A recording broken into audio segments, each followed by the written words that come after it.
Generation gap पर निबंध। इस वीडियो के मेन टॉपिक कुछ इस प्रकार हैं।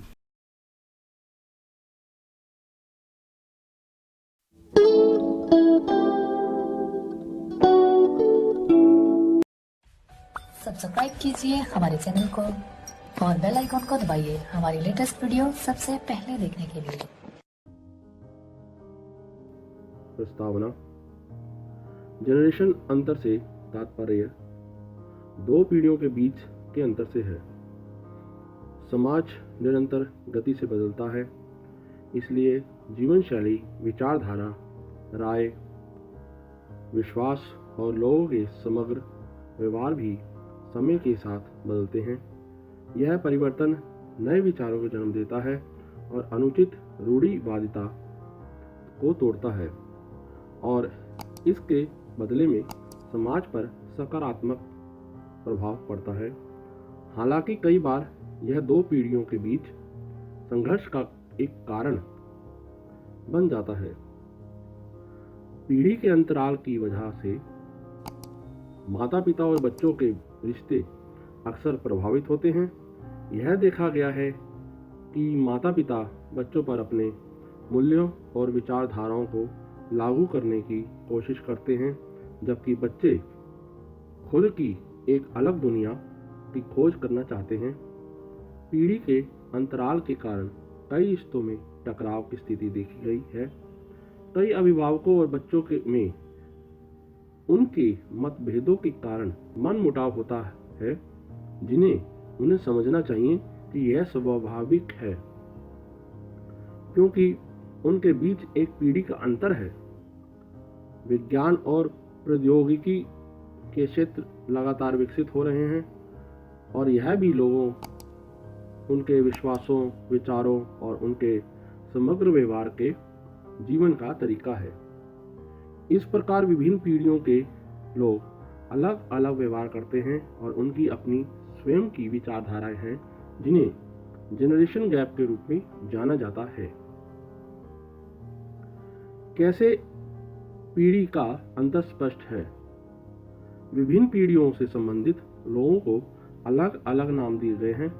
जहां आजादी से पहले पैदा हुए लोगों को परंपरावादी करार दिया गया है, वहीं इसके बाद जन्मे लोगों को बेबी बूमर्स कहा जाता है, जो 1965 और 1980 के बीच में पैदा हुए। उन्हें जनरेशन एक्स और 1980 से 1999 को जनरेशन वाई के नाम से जाना जाता है। यहाँ कुछ ऐसी चीजें हैं जो स्पष्ट रूप से इन पीढ़ियों के बीच के अंतर को दिखाती हैं। यहाँ उन पर एक नज़र है। जनरेशन गैप शब्द की उत्पत्ति 1960 के दशक में जनरेशन गैप के अंतर का सिद्धांत पेश किया गया था। उस समय के आसपास ऐसा देखा गया कि युवा पीढ़ी से उनके माता पिता के विश्वास के बारे में लगभग सभी चीज़ों के बारे में पूछताछ की गई और वह लगभग हर चीज़ में अपने माता पिता से अलग निकले। इसमें उनके धार्मिक विश्वासों, राजनीतिक विचारों, नैतिक मूल्यों, रिश्ते की सलाह और यहाँ तक कि उनका मनपसंद संगीत जो वह पसंद करते हैं शामिल थे। प्रतिष्ठित समाजशास्त्रियों जैसे कार्ल मैनहेम ने पीढ़ियों के बीच मतभेदों को देखा कि कैसे विभिन्न स्थितियों में पीढ़ियों ने एक दूसरे से खुद को अलग किया। पारिवारिक प्रणाली। पुरानी पीढ़ी से जुड़े लोग एक संयुक्त परिवार में रहते थे और वह चीज़ों को साझा करने और उनकी देखभाल करने में विश्वास रखते थे। हालांकि समय के साथ यह विचारधारा बिगड़ती चली गई। वर्तमान पीढ़ी स्वतंत्रता चाहती है और बहुत कम लोग संयुक्त परिवार में रहने के परंपरागत तरीके का पालन करना चाहते हैं। लोगों की समग्र जीवन शैली में काफी बदलाव आया है। भाषा। आजादी के पूर्व समय के लोगों द्वारा बोली जाने वाली हिंदी आज की हिंदी भाषा से काफी अलग है और यह बदलाव अचानक नहीं आया। यह बदलाव पीढ़ी दर पीढ़ी अस्तित्व में आया। प्रत्येक पीढ़ी अपनी भाषा की अलग पहचान बना लेती है। भाषा में इस परिवर्तन के कारण घर और साथ ही कार्यस्थल पर विभिन्न पीढ़ियों से संबंधित लोगों के बीच संचार कभी कभी मुश्किल हो जाता है। कार्यस्थल पर रवैया, जहां पिछली पीढ़ी के लोग बड़े बुजुर्गों से दिशा निर्देश लेने में अच्छे थे और अपने अधिकारों के प्रति वफादार थे, वहीं इन दिनों लोग बहुत जल्दी अपने काम से उब जाते हैं और कुछ साल के भीतर ही अपनी नौकरी बदलने या छोड़ने की कोशिश करते हैं। जनरेशन वाई के लोग आविष्कार करने में महारत रखते हैं और अपने अधिकारियों से अपने स्वयं के अनूठे विचार साझा और लागू करना चाहते हैं, बजाय आंख बंद करके उनके दिशा निर्देश मानने के। जनरेशन गैप एक दिलचस्प अवधारणा। जनरेशन गैप आमतौर पर बच्चों और उनके माता पिता के बीच संघर्ष का कारण है। यह वास्तव में एक दिलचस्प अवधारणा है। अगर दुनिया में इस तरह का अंतर नहीं होता तो दुनिया वास्तव में काफ़ी अलग होती। प्रत्येक पीढ़ी अपनी फैशन प्रवृत्तियों को स्थापित करती है, अपनी मनपसंद भाषा में बात करती है, विज्ञान और प्रौद्योगिकी के विकास को बढ़ाती है और नए आविष्कारों की खोज करती है। जनरेशन गैप के कारण समाज में कई बदलाव हुए हैं, विशेषकर भारत में, जहां संयुक्त परिवार प्रथा पहले से ही प्रचलित थी। बाद में भारत में अलग परिवार बसाने की अवधारणा शुरू हो गई और यह भी पीढ़ी के अंतराल का ही एक परिणाम है। लोग इन दिनों गोपनीयता की लालसा रखते हैं और अपने जीवन को अपने तरीके से जीना चाहते हैं, परंतु संयुक्त परिवार प्रथा इसमें मुख्य बाधा है। इस प्रकार बहुत से लोग अलग अलग परिवार बसा रहे हैं।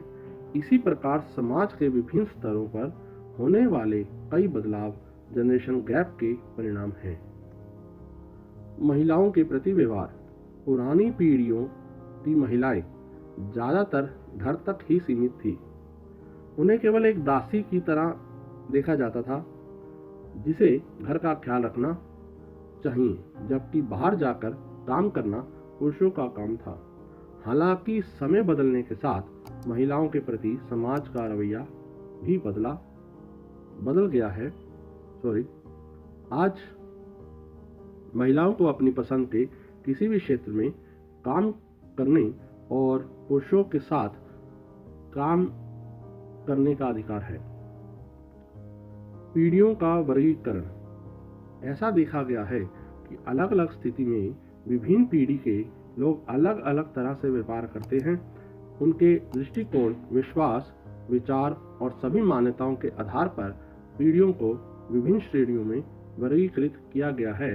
इस वर्गीकरण का विस्तार इस तरह से है: परंपरावादी, baby boomers, generation X, generation Y.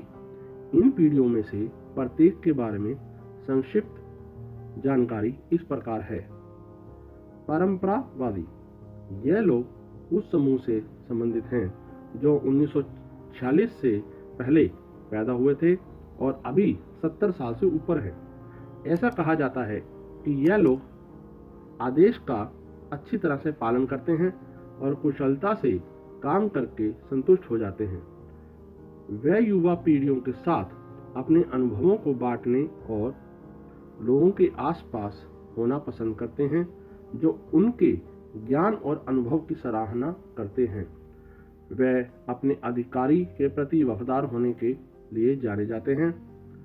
इनमें से ज़्यादातर एक ही संगठन के लिए अपना पूरा जीवन व्यतीत करते हैं और उस संगठन के प्रति वफादार रहते हैं।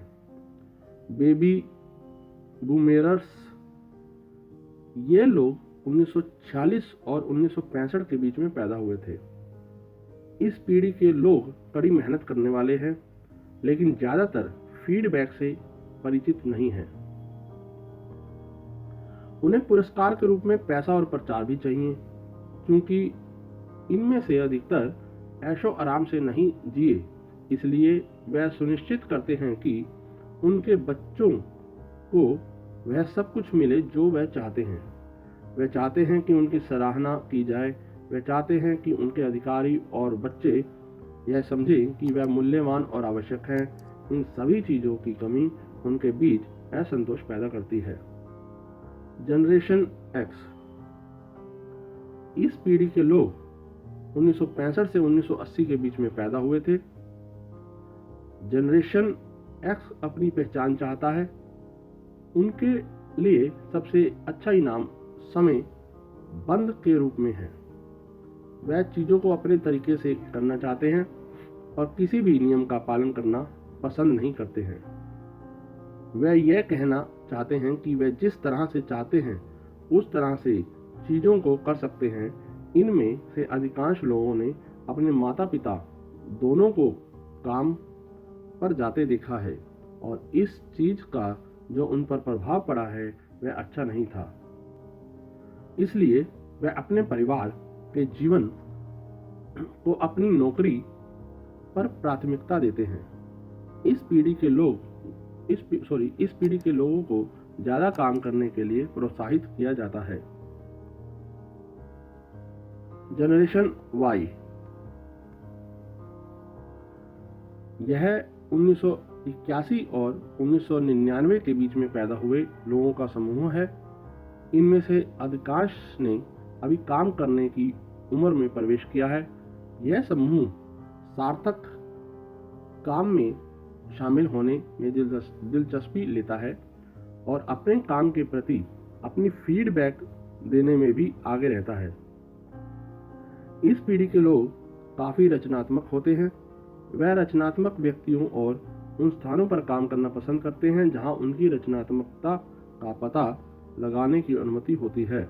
यह उनके लिए प्रेरणा का एक स्रोत है और उन्हें जिंदा रखता है। यह एक ऐसी पीढ़ी है जो बहुत जल्दी उब जाती है। परंपरावादियों के विपरीत वे अपनी नौकरी काफ़ी बार बदलते हैं। रिश्तों पर प्रभाव, जनरेशन गैप एक प्राकृतिक क्रिया है। इस दिशा में किए गए अध्ययनों से पता चलता है कि एक पीढ़ी दूसरी पीढ़ी से अलग क्यों है।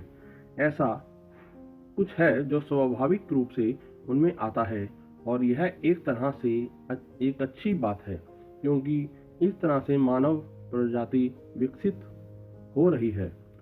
नए विचार और तथ्य हमेशा अच्छे होते हैं। इस तरह हमारे चारों तरफ की दुनिया अलग अलग स्तरों पर विकसित होती है। हालांकि दो पीढ़ियां, विशेष रूप से माता पिता और बच्चों के बीच सोच और विचारों में अंतर अक्सर संघर्ष का एक मुद्दा बन जाता है। इस संघर्ष की वजह से संबंधों में तनाव आ जाता है।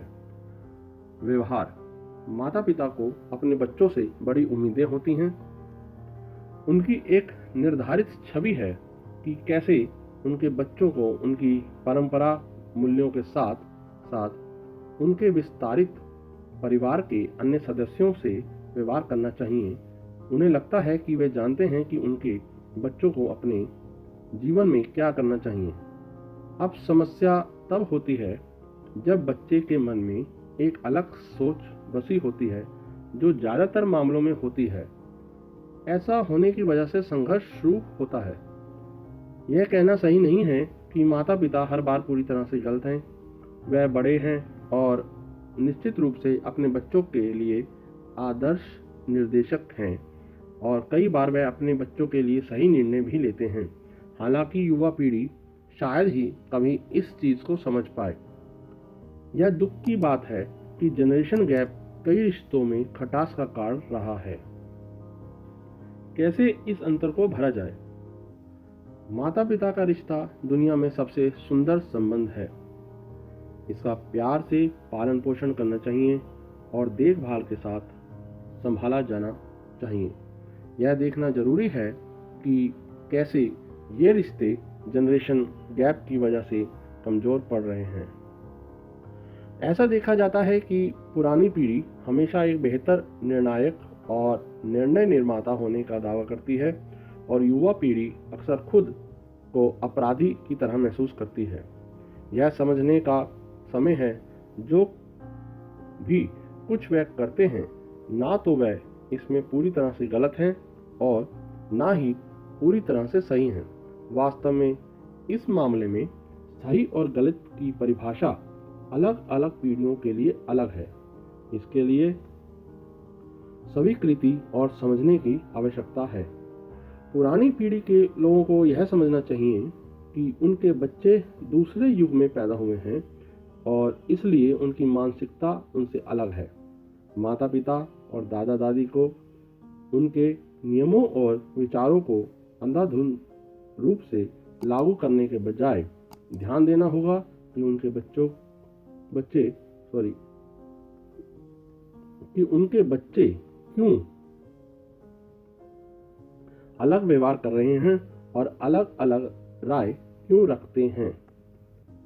माता पिता को हर बार अपने बच्चों पर नजर नहीं रखनी चाहिए और उन्हें हर चीज में टोकने की बजाय उन्हें प्रोत्साहित करना चाहिए। माता पिता को अपने बच्चों को छूट देते समय कुछ सीमाएं निर्धारित करनी चाहिए जिसका बच्चों को भी सम्मान करना चाहिए। दो तरफा संचार एक मजबूत संबंध का आधार है और दोनों माता पिता और बच्चों को यह सुनिश्चित करना चाहिए कि वे इसे बनाए रखें। हर गंभीर मुद्दे पर चर्चा की जानी चाहिए और दोनों पार्टियों को इस पर बहस के बजाय एक दूसरे के दृष्टिकोण को समझने की कोशिश करनी चाहिए। निष्कर्ष, मानव जाति लगातार विकसित हो रही है और इसलिए विभिन्न पीढ़ियों से संबंधित लोगों की विचारधाराओं में बदलाव आया है। हालांकि किसी अन्य से अलग राय होना पूरी तरह से ठीक है, लेकिन कभी कभी यह संघर्ष का एक कारण भी बन सकता है। जनरेशन गैप इसलिए होता है क्योंकि दुनिया लगातार बदलती रहती है। हमें यह समझना चाहिए कि अलग अलग समय में पैदा हुए लोग एक दूसरे से अलग होते हैं। लोगों को एक दूसरे से अपने विचारों और विश्वासों को थोपने के बजाय एक दूसरे के व्यक्तित्व का सम्मान करना चाहिए। जैसा कि धरती पर सब कुछ अवधारणा है, उसी तरह जनरेशन गैप में भी अच्छाई और बुराई है। इस अंतर को खत्म करने के लिए समझ और स्वीकृति को विकसित करने की आवश्यकता है।